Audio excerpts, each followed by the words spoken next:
We're going to start from the premise that God gave the Torah to the Jews at Mount Sinai. If you don't start from that premise, you can't begin to discuss the whole question of whether or not at Sinai God also gave over some sort of oral tradition. But assuming what we've already discussed, which is, did God give the Torah? So let's go to the next step. I'm going to point to 4 hints that in fact there must have been some sort of oral tradition given over at Mount Sinai along with the text of the Torah. The first hint is as follows. When you open up a copy of the Torah, what you'll find is that the book has apparent errors, spelling mistakes, grammatical errors, syntactical errors, textual contradictions, and not a few of them, quite a lot. I'll give you an example. If you open up to the first verse of the book, there's this line. It says there, Bereshis bara Elokim et hashamayim ve'et haaretz. So you and I know that this verse should be translated as, in the beginning God created heaven and earth. But if you take a careful look at the way the verse is written, that's not what it says. The verse is written like this. Bereshit, that does not mean in the beginning. If you want to write in the beginning using the root, Resh Aleph Shin, you would write Bereshana. Bereshit is construct form. That means the first word of the Torah means in the beginning of Bara Elokim et hashamayim ve'et haaretz. God created heaven and earth. So the verse as it's written is grammatically incorrect. It means in the beginning of God created heaven and earth. And there is a word missing. What is that word? This is one example, and there are thousands and thousands of other examples like this. There is a scholar who actually went through the Torah and noted every time that the Torah has a verse which is unreadable, either because of a grammatical mistake or a spelling mistake or a syntactical error or a textual contradiction. Now, if you get a hold of this man's book, you can take a look at how flawed the text of the Torah is, and you'll be shocked. I'll tell you the name of the book. You can probably get a copy over Amazon. In scholarly bookstores, you can probably get copies of this book as well. The book is called Chumash with Rashi. Because as you all know, Rashi's rule was Rashi would not write on a verse which was readable. He only wrote on verses that were fatally flawed. So if you want to see how messed up, how flawed the verses of the Torah are, just get a hold of this scholarly text called Chumash with Rashi, open it up, and any page where there is no Rashi, the verses on that page are okay. And you start to flip through and you realize that there are how many pages without Rashi? Yeah, okay, right. If you find one, you're doing pretty good. Because virtually every single verse in the book is problematic. Every verse is unreadable because of one of these apparent mistakes. If you believe that God gave the Torah, you have to come to one of 2 conclusions. One possibility is that God is mentally retarded. The other possibility is that these are not flaws at all. That each one of these textual anomalies is really a purposeful, stylistic manipulation inserted into the text as a flag to hint to you about some deeper message that's happening there. I'll give you an example of what I'm talking about. Take this first flaw, apparent flaw. Bereshis bara Elokim et hashamayim ve'et haaretz. In the beginning of, God created heaven and earth.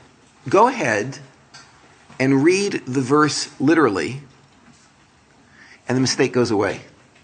If you just read exactly, literally what it says in the verse, you'll see the apparent mistake disappears and there's a deep meaning that's revealed. To appreciate this, I'll just give you a little bit of background. There was a man who headed the city of San Francisco. His name was Mayor Moscone. He made some very off-color remark, and an aide who was working on staff was very offended by what he said.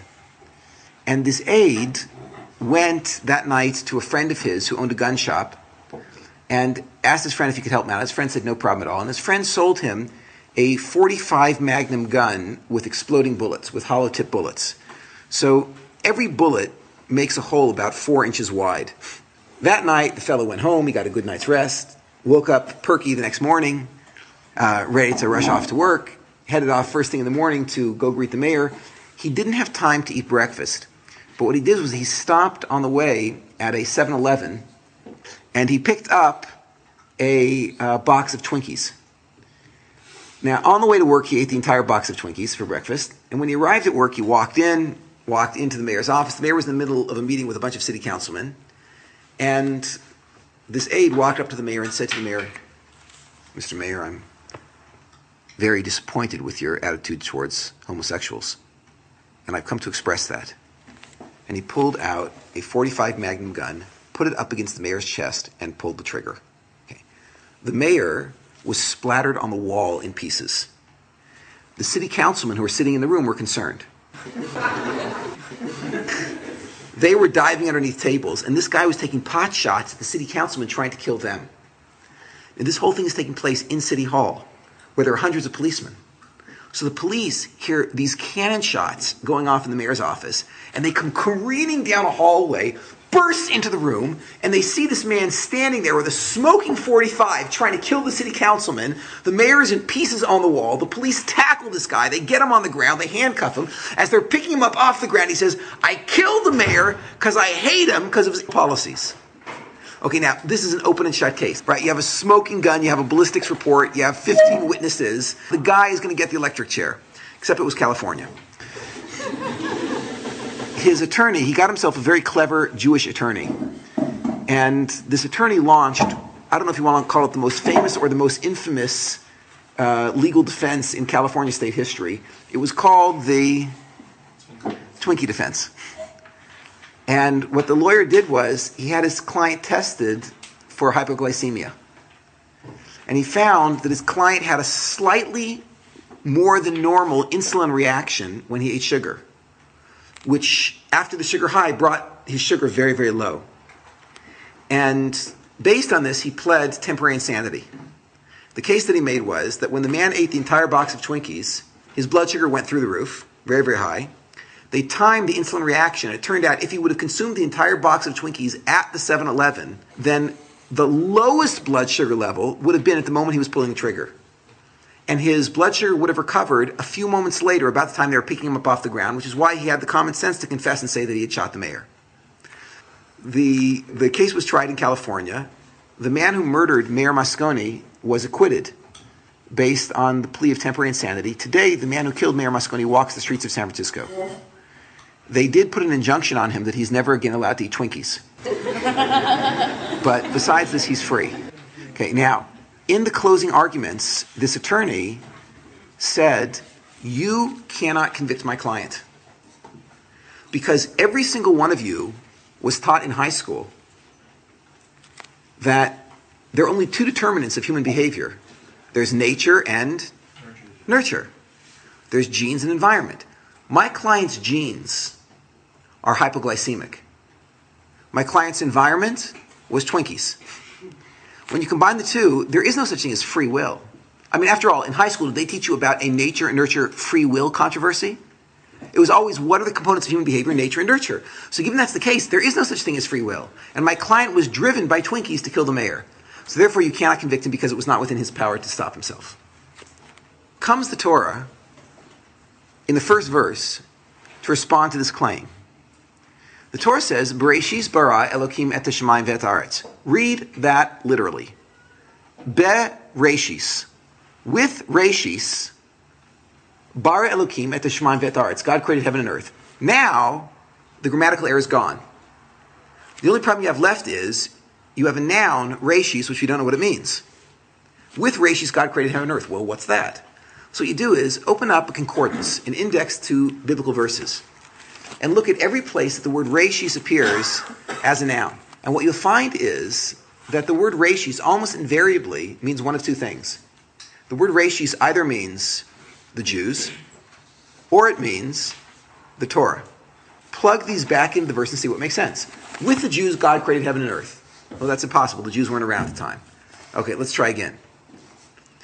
With the Torah, God created heaven and earth. Now, this is a fascinating concept. What's being recommended here is that there's some kind of device called Torah. And with this thing, create heaven and earth. Now, this device called Torah, then, is really a nature-creating device. It created all of heaven and earth, all of nature. Theoretically, if I would take this thing,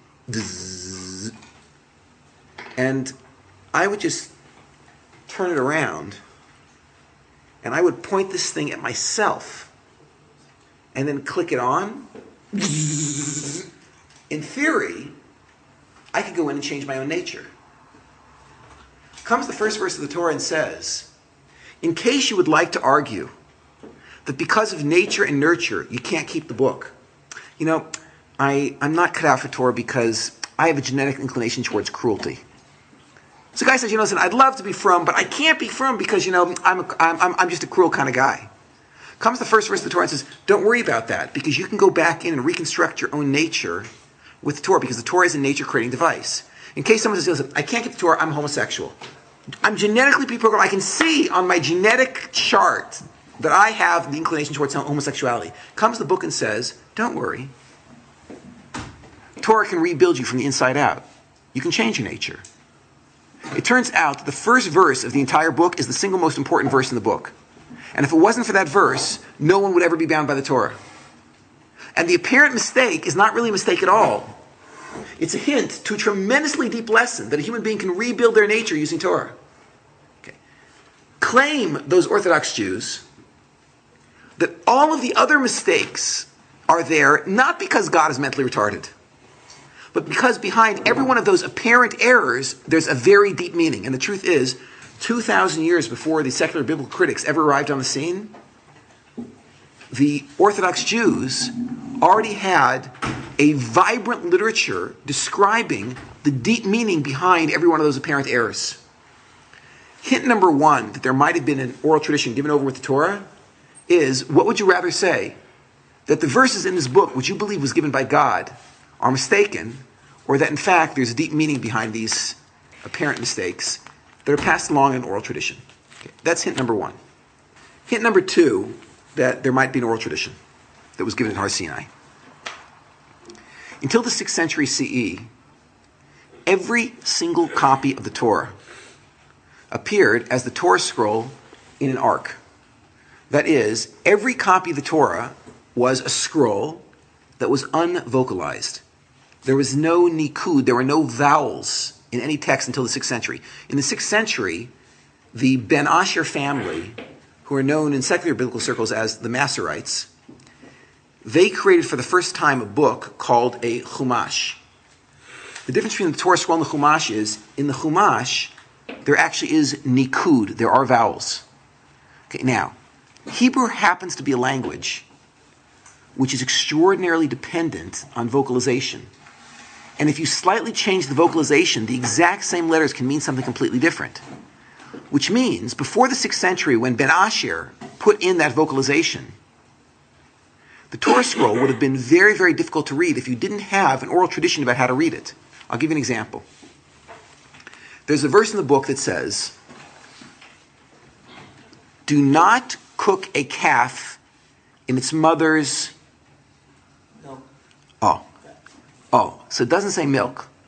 It says, don't cook a calf in its mother's chet lamed bet. Now that word chet lamed bet can be vocalized one of two ways. Either chalav, which means milk, or chelev, which means fat. A specific part of the fat on a specific part of the animal. Now, what did God forbid? Did he forbid cheeseburgers or fat burgers? Based on the text of the Torah, there's no way to tell. There's no way that you could possibly know what was forbidden. And when God gave it to her, obviously he intended something. Now it gets much worse than this. There's another verse in the Torah that reads as follows. Don't ever, ever, ever eat chet lamed bet. Okay, now, what does that mean? Now, you start working out the possibilities here. One possibility is Jews are never allowed to eat dairy products. And not only are you forbidden to eat dairy products, but you can't even work in a McDonald's where you may end up cooking milk with meat. Okay, that's one version. If you give chalav and chalav. Okay, now let's flip it around. Another possibility. Jews are never allowed to eat dairy products. And you can't work in the McDonald's where you may end up cooking meat with fat. Or it could be that Jews are allowed to eat dairy products, but you cannot ever eat this forbidden fat, chalev, and you can't work in McDonald's where you might end up cooking meat and milk together. Or it could be the Jews are never allowed to eat fat, and you can't work in a McDonald's where you can't cook meat and fat together. Okay, I think there's four possibilities. Now, which one of these did God intend? At Mount Sinai, God must have either said one of these four, or two or three or four out of the four, or he might have said, interpret it however you want. But he had to say something, because if he didn't say anything, you have no idea what the verse means. By the way, of course, when this is said over to Moshe, when Moses first received the Torah and God said, write this down, Moses would have asked, by the way, God, what is this chet lamed bet? At which point God would have had to have said, well, it's whatever you want it to be. Or it's meat, or it's fat, or it's milk, or he had to say something. And this is one of dozens of examples in the book where if you change the vocalization, the meaning completely changes.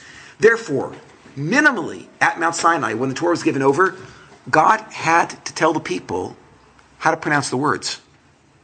Because otherwise there was no way they could possibly observe the book. Hint number one, there was an oral tradition. The apparent errors, which are probably not errors, they're probably hints to a much deeper tradition. Hint number two, when the book was given minimally, it had to be given with vocalization or you can't read it.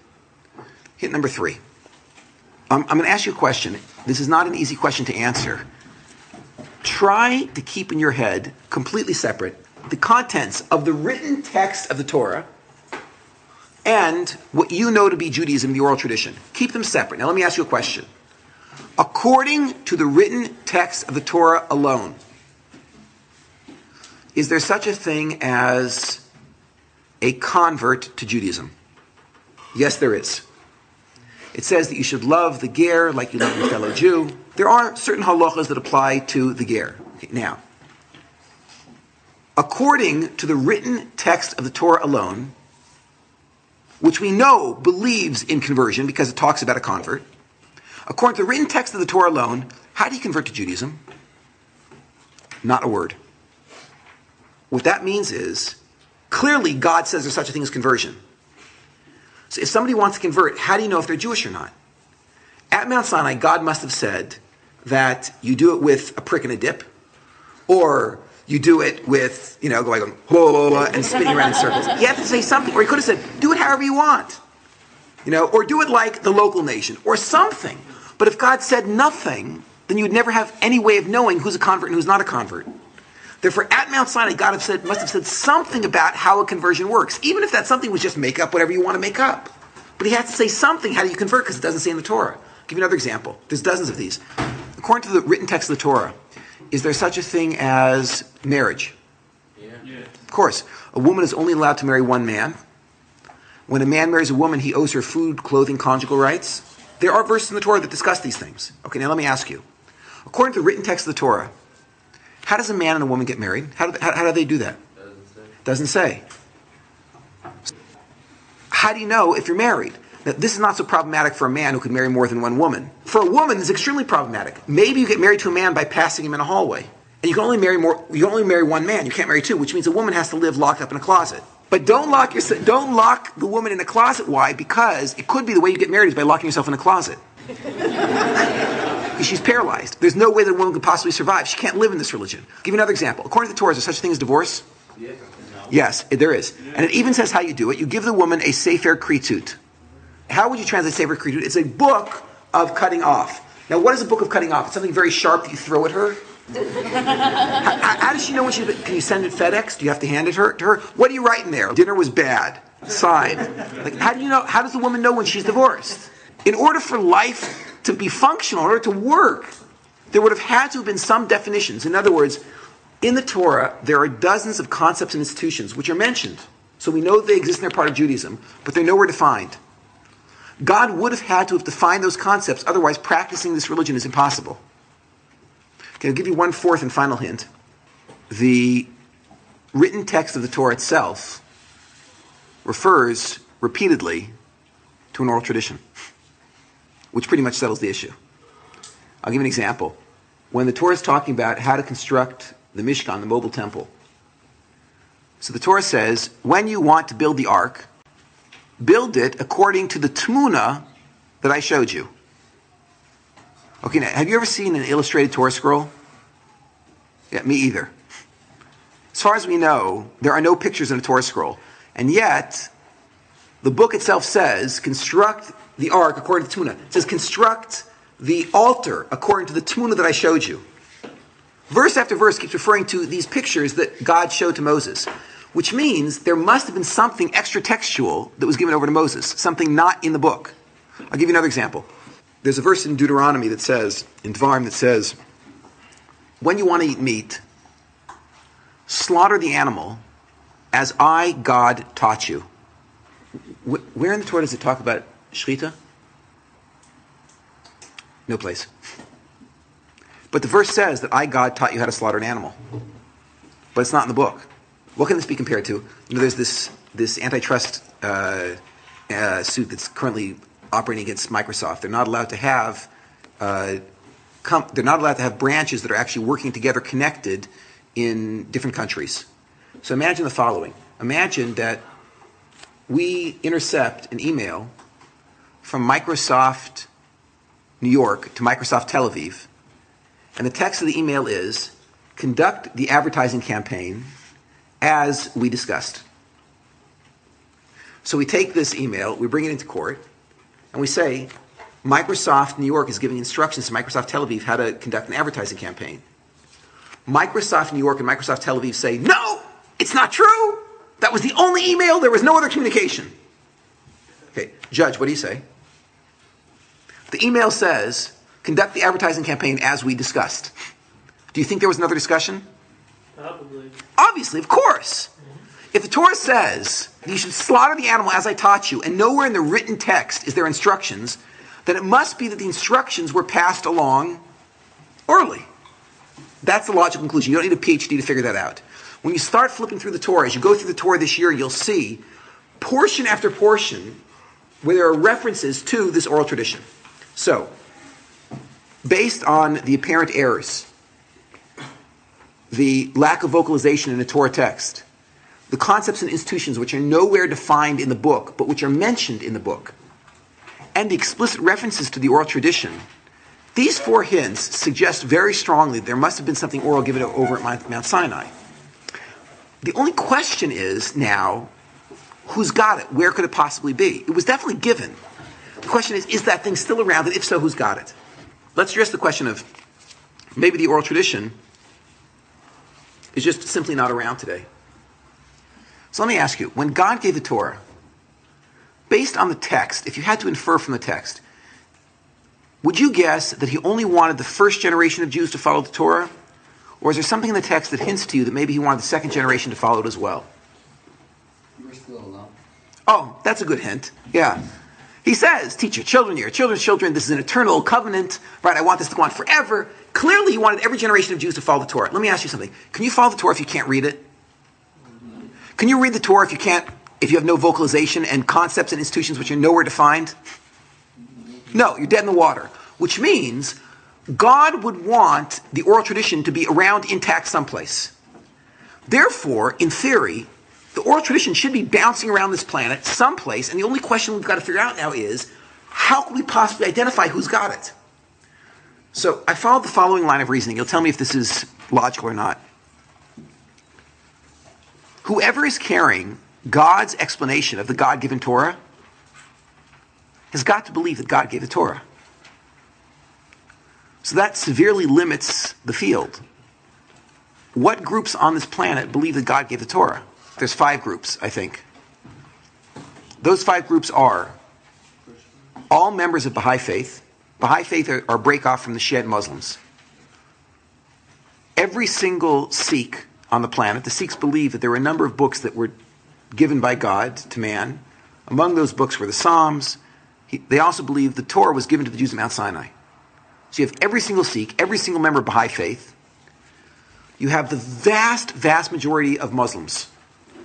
Why? Because the Muslims believe that the Torah was given to the Jews, then it was replaced by the New Testament. They believe that Jesus was a prophet, the Muslims. They don't believe he was God, but they think he was a prophet. And then, just as Jesus replaced the Torah with the New Testament, so too Muhammad replaced the New Testament with the Quran. But that means they believe that God gave the Torah to the Jews. And if you ask a Muslim, they'll tell you, in fact, God did give the Torah to the Jews. But I only say it's the vast majority of Muslims. Why? Because there are, especially in America today, there are some secular Muslims who don't believe that God gave the Quran either. So they also reject that God gave the Torah. But you're talking about well over 90% of the Islamic population. So you have all the Baha'i faith, every member of Baha'i faith, every member of the Sikhs, the vast majority of Muslims, I'll say more than 50% of Christians. The reason I have to exclude a large segment of Christians is because there are a number of secularized Christians. So those secularized Christians who don't believe that God gave the New Testament, they also don't believe he gave the Torah. So you have all of the Sikhs, all of Baha'i faith, the vast majority of Muslims, most Christians, and a tiny minority of Jews believe God gave the Torah to the Jews. Okay, now, let's start going through these groups and seeing which of these groups might be carrying the oral tradition. Walk up to your local Baha'i faithnik or Sikh and say to them, excuse me, could you tell me something about the Jewish oral tradition? So what will they say? They'll say, does that have to do with the dietary laws? What do you mean oral tradition? So if you say, no, it's something that was given at Mount Sinai that's not written down, they'll say, we never heard of such a thing. Right? Why? They have never heard of such a thing. It's completely off their radar. Walk up to a Muslim and ask the Muslim, have you ever heard of the Jewish oral tradition? The Muslim will say, yeah, it's a lie. There never was a Jewish oral tradition. It was a lie made up by the rabbis. Why will the Muslims say that? Because the Muslims accept that Christianity was true, except Jesus wasn't God. And Christianity had to come and deny the Jewish oral tradition because, according to the Jewish oral tradition, the Messiah was supposed to get all the Jews to be from. He was supposed to rebuild the temple, lead the Jews in wars, eventually make goodness prevail in the world. And Jesus did none of these things. So therefore, the Christians had to reject the Jewish oral tradition as being a lie made up by rabbis. Otherwise, Christianity could never get off the ground. And since the Muslims accept Christianity, both the Christians and the Muslims say there never was a Jewish oral tradition. By the way, what will they do if you start showing them these 4 hints for an Jewish oral tradition? They will stammer. That leaves one possible group who could be carrying an oral tradition on this planet, and that is the Jews. Among the Jews, there are all sorts of different groups. There's the Reform, there's the Conservative, there's the Reconstructionists, there's the nudist groups in California. Yeah, there's all these different groups. Now, of these groups, who believes in a God-given oral tradition? So it's very easy to work out. They've all made public statements on the matter. The Reform, they broke off 200 years ago, especially the Pittsburgh Convention, saying God didn't even give the Torah. The Torah is a man-made document. It was not written by God, and certainly there's no oral tradition. It was at the Pittsburgh Convention when they actually condemned Brit Milah, circumcision, as a barbarous cruelty and a throwback to our African roots. They came out against kitchen Judaism, against keeping kosher.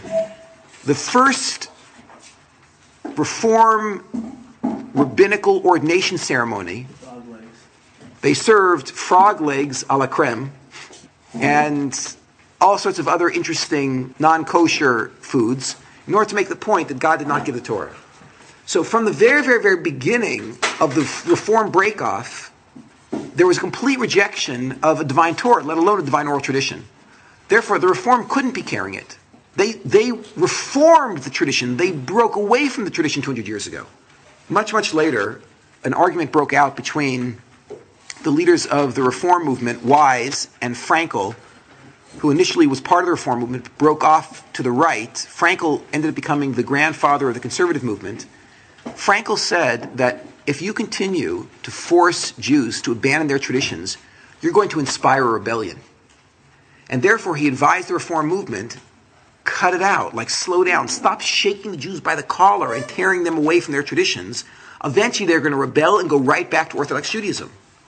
And therefore Frankel said, the whole goal is to move the Jews forward so slowly that no one notices the forward progress. make every change so apparently natural that no one actually realizes the Jews are being secularized. And in this way, you will actually succeed in moving the Jews away from these barbaric traditions, and they won't rebel against you. And so the conservative philosophy was, don't make any public statements about whether the Torah is from God or not from God. Don't make statements about this. Just allow the Jews to slowly drift from tradition, and every time the Jews take a step to the left, rubber stamp that step, saying, yeah, that's what God intended. Of course you can drive to the synagogue on Shabbat. Of course.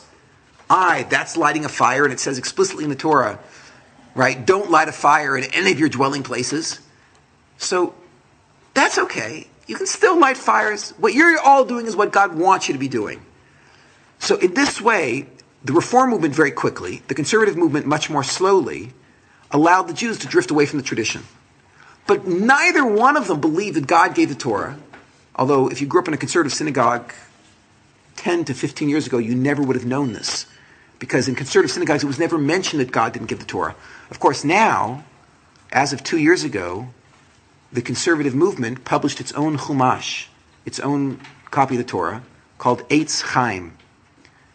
And it's really worth taking a look at this book. The book is edited by Harold Kushner, who was the man who said that if God exists, he certainly doesn't have control over nature because a terrible thing happened to his son, and so it couldn't be that God actually has control over nature. The author of one of the primary commentaries in the book is Chaim Potok. Right? Chaim Potok is not a biblical scholar. He's an author of fiction, The Chosen and other great works. And he is one of the great commentators who writes in this book. And the book itself says that Moses never existed. He's a great nationalistic folk hero. But Moses never existed. For sure the Torah was not given at Mount Sinai. And of course there's no oral tradition. So you've got the Reform who denied, the conservative denied, the Reconstructionists came out with Mordechai Kaplan in a rebellion against the conservative movement saying that not only did God not give the Torah, but God himself doesn't exist. There's no such thing as God. There's something called godliness. Godliness is the greatest, most moral, most refined aspect in every human being. But there's no such thing as the supernatural, according to Kaplan. So the Reconstructionist movement denies anything supernatural. So when you look at the flow chart, you've got the Orthodox streaming through history in every generation proclaiming, we've got the Torah and we've got the oral tradition. And every other break-off group along the way, the Christians, the Karaites, the Reform, the Conservative, the Reconstructionists, every single one of these groups saying, there is no oral tradition. So what occurred to me was, I don't need a PhD to figure out who could possibly be carrying the oral tradition. It's got to be out there someplace, and there's only one group that could be carrying it. That leads to the whole question of corruption. But come on, I mean, Kelerman, let's be reasonable. Are you telling me that for 3,000 years, an oral tradition was passed father to son, teacher to student, and it's intact today? Haven't you ever played the game of telephone? So, I believe that there are two answers to this question. One that I do not like at all, but I think it's true, so I'll tell it to you. But I don't like it. It emotionally does nothing for me. And one that I love, and I think you'll appreciate as well. The one that I don't like, but which is true, is this. If God is good, would he want the Torah to be forgotten? No. If God is omnipotent, could he prevent the Torah from being forgotten? If God is omniscient, would he know the Torah is about to be forgotten? Yeah. So, given this is the case, if necessary, God would make a miracle to prevent the Torah from being forgotten. Or another way of saying that is, if God wants the oral tradition intact, then it's intact. All right, it's clean, it's logical. I hate this answer because emotionally it's pretty flat. Okay. Now I'll give you one that I love. Several years ago, I received a phone call from an Orthodox youth group in the United States called NCSY. Ever heard of this group? Yeah. Their region in California, on the West Coast, was having a convention, and they wanted to know if it would be possible for me to come out from Israel to their convention and speak for them. I told them that I would make the trip on condition. The regional director said, "What's your condition?" I said, "I want total control, not only over the educational portion of this regional convention, I would need total control over the recreational portion as well." So the director said, what do you mean? So I said, I'll explain. I told him what I meant. He said, Kelerman, they're all yours. Took me 2 weeks to plan the program. I flew out to California. They took over a hotel 45 minutes north of LA. I arrived at the hotel early. Nobody knew who I was. I was just a guy sitting in a corner. As per my instructions, when 220 NCSYers arrived to take over this hotel, they were immediately told by the madrichim and madrichot, by the counselors, take your luggage to your rooms, put your luggage down, and come immediately downstairs to the ballroom for the icebreaker. Okay, now apparently this is something normal that happens in NCSY. When kids first arrive, there often is an icebreaker, so no one was suspicious. Kids went up, they put their luggage down, they came down to the ballroom. When they walked into the ballroom, we'd cleared all the chairs and tables off to one side. The chief counselor was standing on a chair, and he said to everybody, okay, we're going to play the game of telephone. Everybody line up now. We're going to divide up in teams of 12. Okay, number off. 1, 2, 3, 4, 5, 6, 7, 8, 9, 10, 11, 12. 1, 2, 3, 4, 5, 6, 7, 8, 9, 10, 11, 12. 1, 2. And everybody numbered off. Chief counselor said, okay, all the number ones line up over here. All the number twos, 15 yards away, right over here. All the number threes, right over here, 15 yards down the line. Number fours, right over here. We made 12 lines. Everyone was told the rules. We're going to give a card to the first person in line. That person can look at the card as long as he wants. When he's done looking at the card, he has to hand the card back to the counselor who hands it to him. Number 1 in the line can then speak to number 2 in the line. Number 2 in the line can speak to number 3 in the line. If we catch number 5 speaking to number 7, they skip a generation, that team is disqualified. You can only speak to the generation immediately before you or the generation immediately after you. The game began. I prepared the cards. The message was short and very intuitive. The message was, the black dog jumped over the green fence, fell into a blue pool, and came out with red eyes. Simple to memorize.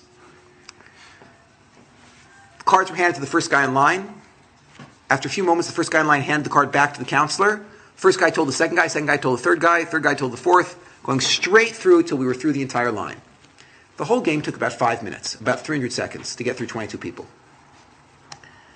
As per instructions, the last person in each line was given a blank index card and was asked to write down on the index card what they had heard from the person before them. I then walked through the lines, collecting the index cards from the last person in each line, and on the spot I sat down with a calculator and tallied the results. Okay. The results of this game were as follows. 100% of the teams got the message 100% wrong. I'm talking about total garbage. I had cards that said things like, I want to go to Jack in the Box, man. I mean, like, garbage. There was no relationship whatsoever between what it said on the cards and the initial message. Yes? Okay.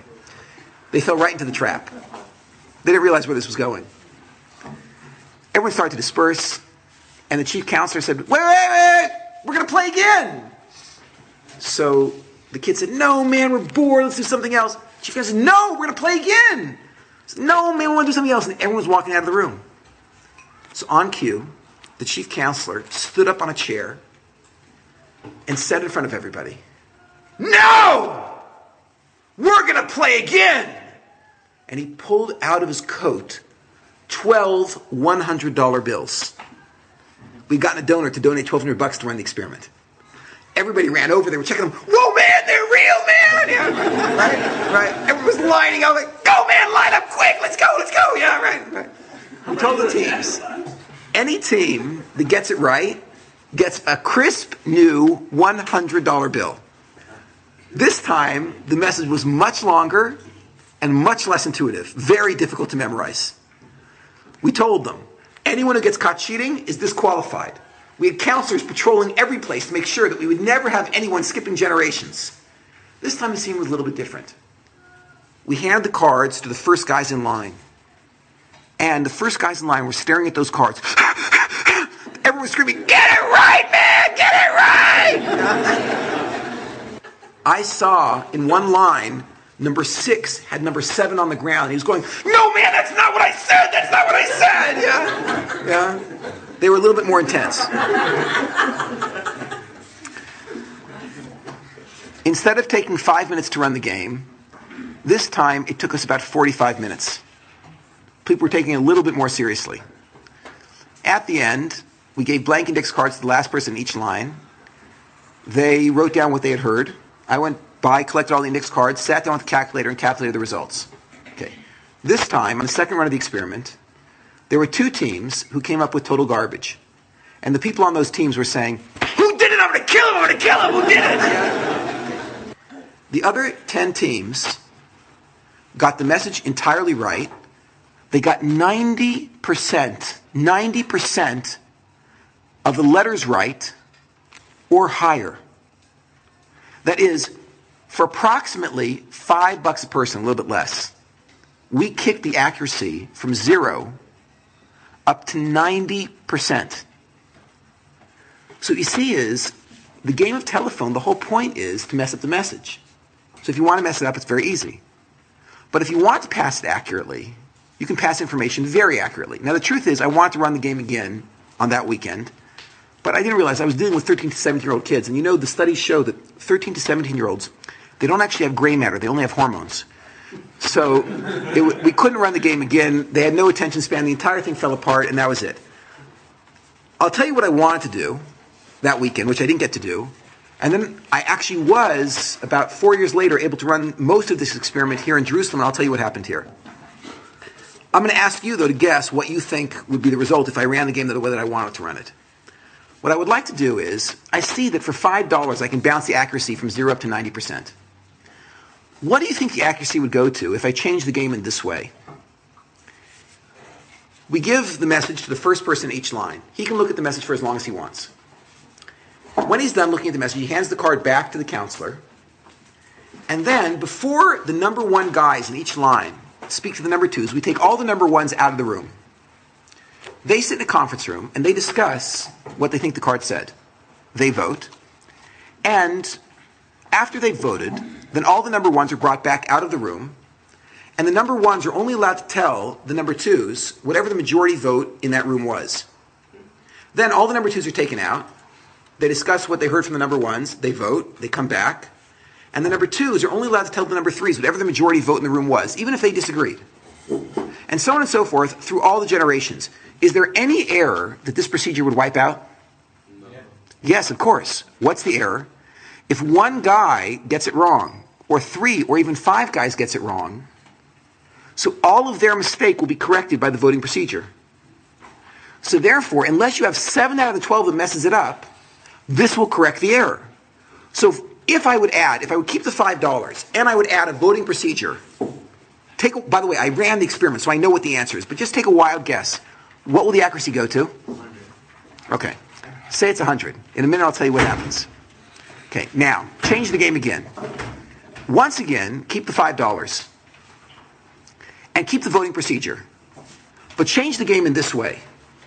This time, the number 1s look at the card, they go off into the room, they vote, but before the number 1s are allowed to speak to the number 2s and say over the majority vote in that room, every number 1 has to turn around and face the counselor. The counselor's holding the card. The number 1 tells the counselor what he thinks the card says. If the number 1 gets it right, then the counselor puts his hands on the number 1's head and says, "I hereby ordain you an Orthodox rabbi." With smicha, the number 1 then turns around and tells the number 2. The number 2s are all taken out, they vote, they come back, but before the number 2s can tell the majority opinion to the number 3s, every number 2 has to turn around and tell the number 1 what he's about to tell the number 3. If the number 1 thinks he got it right, the number 1 gives him smicha, rabbinical ordination, and then the number 2 can turn around and tell the number 3. And so on and so forth. The number 3s go out, they come back, but they have to tell the number 2s what they're going to say to the number 4s before they can go on. Is there any error that this would correct? Of course. Now, if we add this smicha procedure, what do you guess the accuracy would go to? We're up to 100%. 115%. Okay, 115%. Now, change the game again. Keep the $5. Yeah? Keep the voting procedure. Keep the smicha procedure. Just make the following change. Instead of having 13 to 7-year-old kids on an NCSY weekend having a great time passing information along, make the change that instead you have 40 to 70-year-old responsible communal leaders who feel that everything is riding on this message getting across correctly. Do you think that 40 to 70-year-old communal leaders who think this is from God would take it any more seriously than 13 to 17-year-old kids on an NCSY weekend? Sure. If you added that these people really care about what they're doing, and we're up to 115% accuracy, what would you expect the accuracy to go to? Let's say 200%. Okay. Change the game again. This time, keep the $5, keep the voting procedure, keep the smicha, keep the fact you could have 47-year-olds who are passing along the information. Just add one more thing. We know that the people who participated in the transfer of the oral tradition were not allowed to transfer this information unless they kept something called a machberet. Every person who passed along oral tradition had their own private notebook.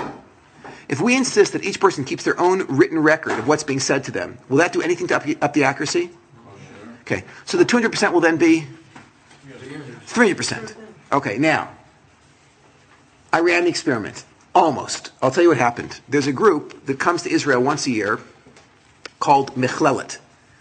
It's a group of about, depends on the year, but that year was about 250 extremely serious teenage girls who come here to learn 10 to 12 hours a day. In other words, they want to spend their summer, these are girls who want to spend their summer 10 to 12 hours a day learning Torah.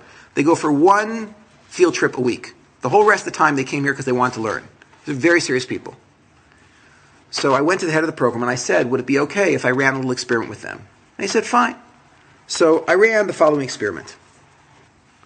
I went to the group and I said to them, I'd like to show the world that it is possible to transmit information orally intact. And I need your help. And I explained that I was going to be bringing in about 100 observers who were going to be watching the experiment. And if these girls would make a mistake and blow it, this would be the biggest chilul Hashem, this would be the biggest profaning of God's name in modern history.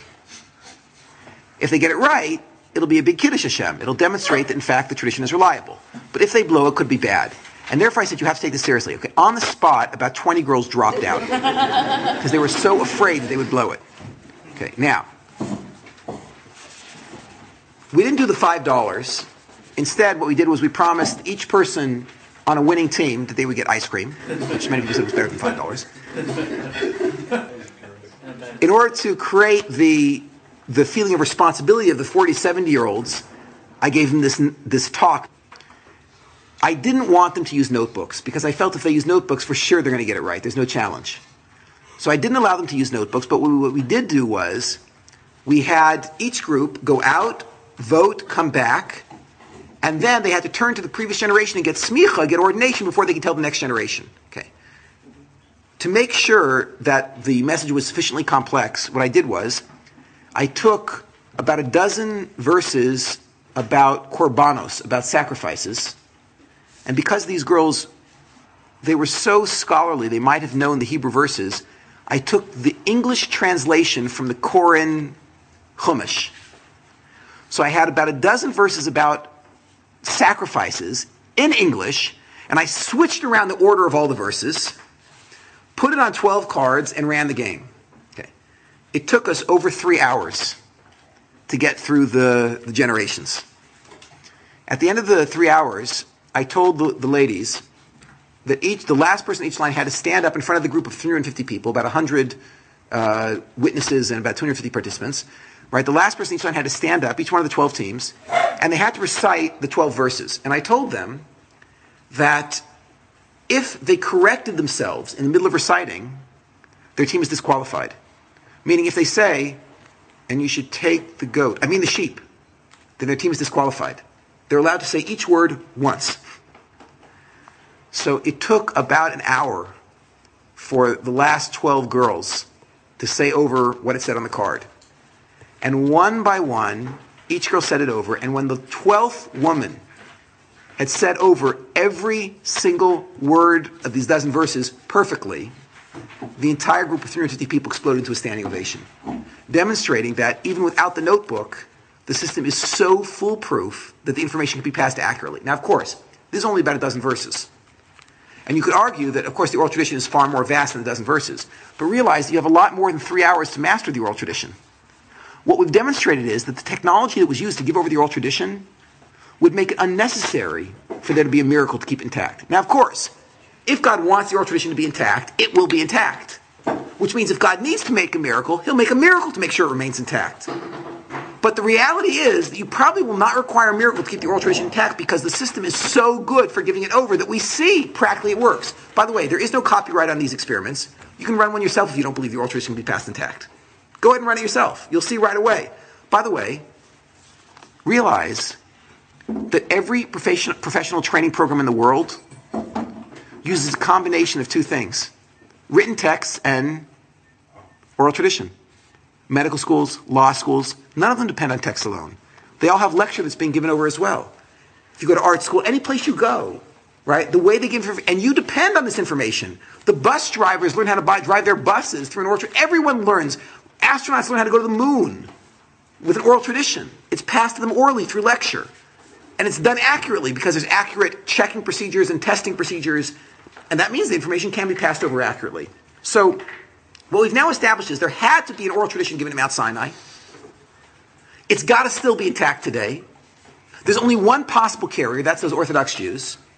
And there's no reason to believe that it was ever corrupted. That leads to the question, however, of machlokus. What do you mean it wasn't corrupted? When I open up Talmudic texts or Midrashic texts, I see that there was tremendous disagreement among the rabbis. One rabbi says X, the other rabbi says not X, and more. If you ask the same question to two rabbis at your yeshiva, the odds are you will get two completely different answers. So now, what do you mean it hasn't been messed up? Clearly there's some confusion here. So in order to understand what's going on here, you have to know this. There is a Hebrew word for an argument where I say, I'm right and you're wrong. That Hebrew word is vikuach.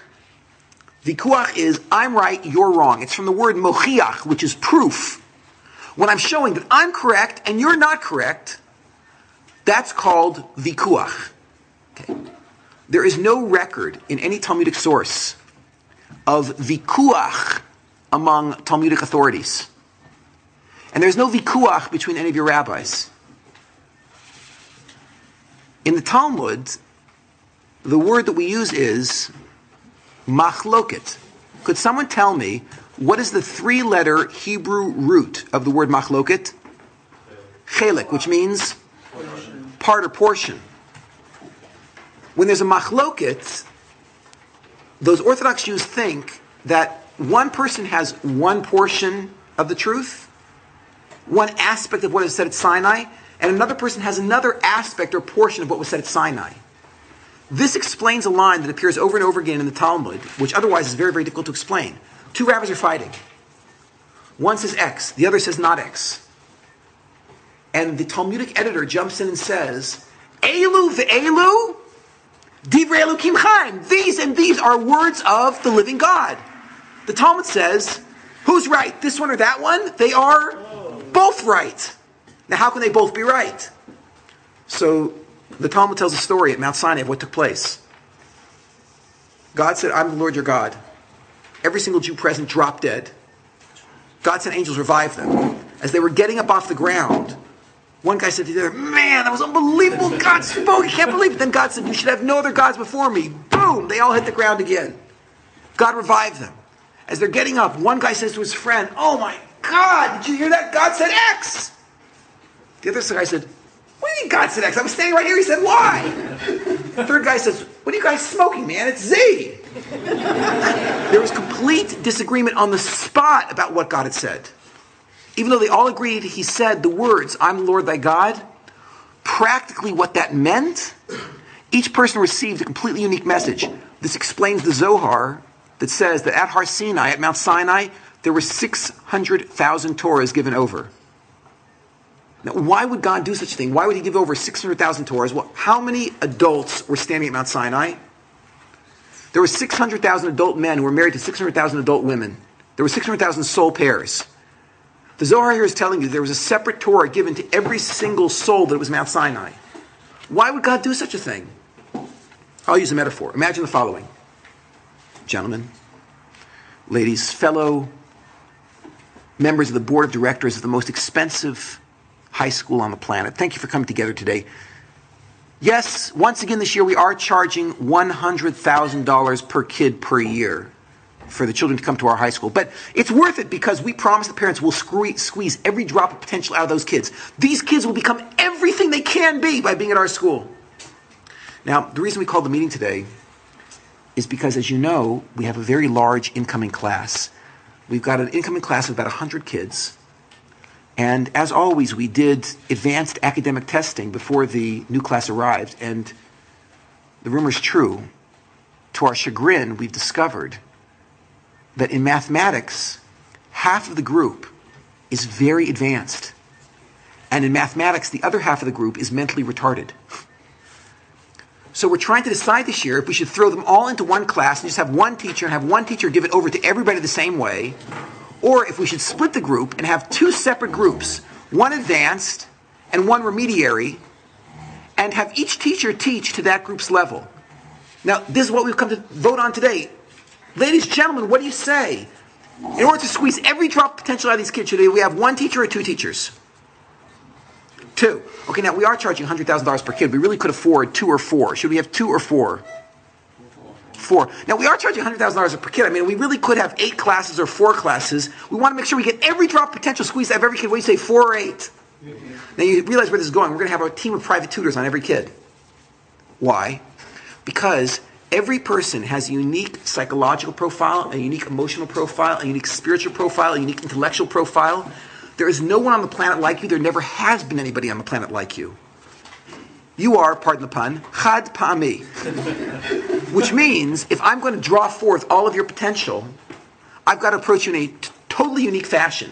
Now, if we can figure this out, so can God. And therefore, when God gave over the Torah, He gave it over in such a way that every person had a completely unique system that would draw forth his potential. So what does this mean? Does that mean some people can't eat pig and some people can't? No.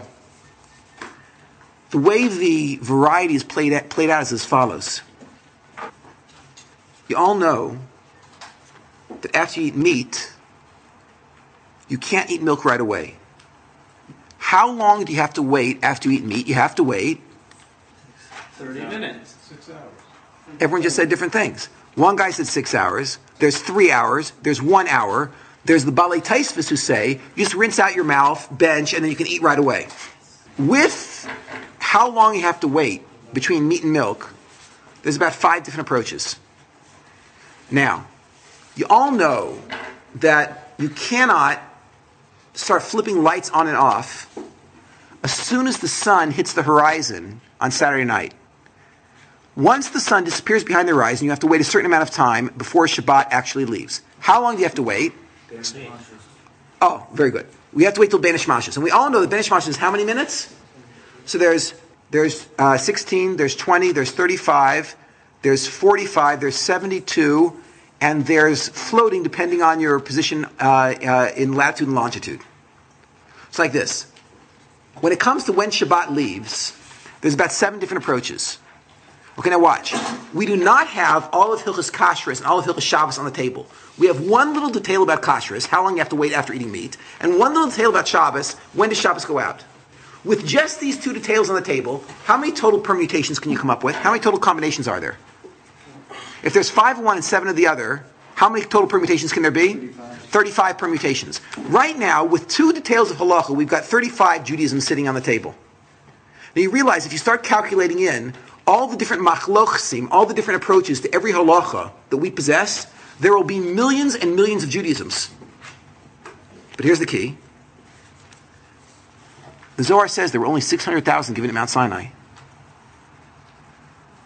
That means that you cannot randomly collect and combine chumras and kulas, stringencies and leniencies, because you will create a Frankenstein Judaism that never existed. Indeed, there are only 600,000 systems that God created that will actually perfect the human soul. By the way, this will explain why it's possible that there could be someone who is acting very, very religious, and their character is despicable.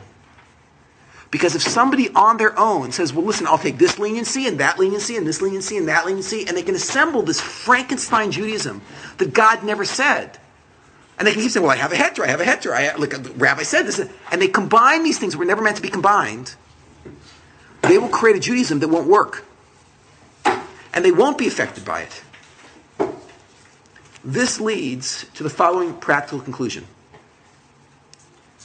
It is obvious, if God gave the Torah, he had to have given an oral tradition along with it, because the book cannot be understood without an oral tradition. And the book mentions an oral tradition. The only possible carrier of that oral tradition bouncing around on this planet are those Orthodox Jews, which means they must have it. It's got to be intact someplace because God wouldn't want it to get lost. And we see there's no reason to believe it would ever be corrupted because the system is so good, and even if there was a flaw in the system, God would make a miracle to keep it intact. That means there is an oral tradition available today, and those Orthodox Jews have got it. But of all the millions of possible permutations, there's only 600,000 which are actually Judaism given at Mount Sinai. Which means, if you would like to practice Judaism, there's only one option in front of you. You've got to go get yourself a real live teacher who heard from somebody, who heard from somebody, who heard from somebody, who heard from Moshe at Mount Sinai. Otherwise, there's no way you'll ever be able to find out what was said at Mount Sinai, because you can't figure it out from books combining different approaches. Can you think of any Jewish text that hints that you've got to have a real live teacher who gives you over the oral tradition that he received from his teacher about what Moses said? Say? What does it say in Pirkei Avos? Aseh l'charav. Happens to be, the Mishnah is very terse in its phraseology. There's almost nothing that's repeated in the Mishnah, and yet in the first chapter of the father of all Mishnahs, Pirkei Avos, it says twice, get yourself a real live teacher. You're beginning to appreciate why. Because the only way that you could ever know what Moses said at Mount Sinai, the only way you could ever know the vast majority of Judaism, which is oral tradition, would be if you came to yeshiva and you sat and you sucked up from your teacher what he heard from his teacher, who heard from his teacher, who heard from Moses. I'll leave you with this metaphor. Ladies, gentlemen, fellow members of the surgical instruction staff here at Harvard Medical School, thank you for coming together today. Yes, the rumor is true that we, the deans of Harvard Medical School, are terribly disappointed with your performance as surgical instructors. Excuse me, I know you train the best brain surgeons in the world. Just a minute, I'll explain. As I was saying, we're very disappointed in your performance because it has reached our attention that you, the brain surgery staff here at Harvard, have been training 30 brain surgeons a year. Do you know how many people die every year because they can't get to someone who is a Harvard-trained brain surgeon? If you would be training 300 or 3,000 brain surgeons a year, that would be an accomplishment. 30? You're murderers! And therefore, we, the deans of Harvard Medical School, have decided to make a small change in the way that we run things here at Harvard. And that is that, yes, there's a man passing out literature assignment forms. Could each of you please take one of those forms?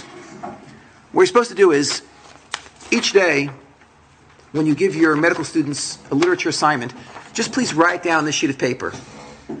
Submit these to our office daily. We are going to make plates of every literature assignment that a Harvard Med School student reads during his 4 years here at Harvard Med. Starting tomorrow morning, the rumor is true, when you walk into your classrooms, there will be a professional studio team there, and they're going to hook you up to recording equipment. Please cooperate. They're going to record every lecture in brain surgery that you give here at Harvard over the next 4 years. We've already hired a professional transcription team. They're going to transcribe all of these tapes, and they're going to put them into a 10-volume set. That 10-volume set of all the lectures given during Harvard Medical's brain surgery instruction program will be bubble-packed along with another 10 volumes of all the literature that you read when you're training as a Harvard brain surgeon. And this 20-volume set will have a red, white, and blue sticker put on it that says, "Become a Harvard brain surgeon." Then we're going to sell this thing over Amazon.com and Barnes & Noble. And then anyone who wants to do brain surgery can just read the books and start cutting. Isn't this a great idea? Now, how many people in the room would allow somebody to open up your head who would learn brain surgery from a book? I'll give you another metaphor. Every person in this room got here by flying on a plane. Now imagine, you're walking down the skywalk to get on the plane. And as you're walking down the skywalk, you get to the point where you step from the skywalk onto the plane, and standing right there to your left, right before you go towards your seat, you see the pilot and the co-pilot.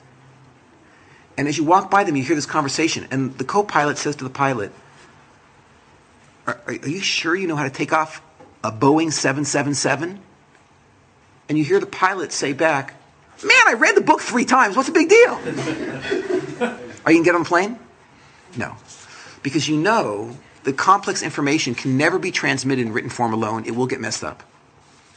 And therefore, back at Mount Sinai, 3,300 years ago, God must have given over, along with the written text, an oral tradition. That oral tradition must be intact. There's only one possible group of carriers, and they claim that they've got it, and they claim that it is intact.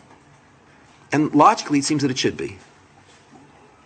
If I haven't made some sort of error during the last few minutes, the logical conclusion is, go, get yourself a teacher, and find out what God said to Moses at Mount Sinai.